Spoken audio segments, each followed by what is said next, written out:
இன்றைய தினம் தியான வார்த்தையில் தண்ணீரை குறித்து பார்ப்போம். முதலில் தண்ணீர் ஜீவனை பாதுகாத்து கொள்ள அத்தியாவசியமானது. மனித உடலில் 60% தண்ணீர்தான்.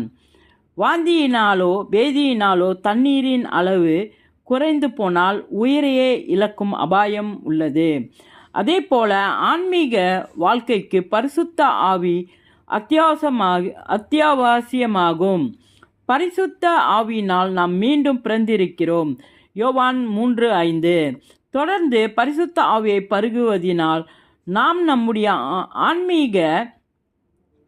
ஆன்மீக வாழ்க்கையை காத்து கொள்ள முடியும். 1 கொரிந்தியர் 12:13 வாசியுங்கள். பரிசுத்த ஆவியானோர் மூலமாக நாம் வல்லமை அடைகிறோம். தாகமே அடையாத திருப்தியான வாழ்க்கையை நடத்துகிறோம். யோவான் 4:13-14. தண்ணீர் சரீரத்தை சுத்தம் செய்வதற்கு இன்றியமையாததாகும். தண்ணீரற்ற சூழ்நிலையில் நாம் இருக்கும்போது எல்லாவித அசுத்தங்களும் ஒன்று சேர்ந்து நம்மை நோயாக்கிவிடும். சில வேளை அது மரணத்திலும் முடிவதுண்டு. ஒவ்வொரு நாளும் நாம் நம்முடைய சரீரத்தையும் உடைகளையும் சமையல் அறையும் சுத்தம் செய்கிறோம். அதே போல நம்முடைய ஆன்மீக வாழ்க்கை பரிசுத்த ஆவியால் தினமும் கழுவப்பட வேண்டும்.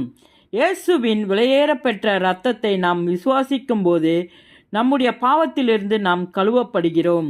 பரிசுத்த ஆவியானவர் நாம் தண்ணீரால் கழுவப்படுவது போல நம்முடைய இருதயத்தை புதிதாக்குகிறார், புத்துணர்ச்சியூட்டுகிறார். இதன் நிமித்தம்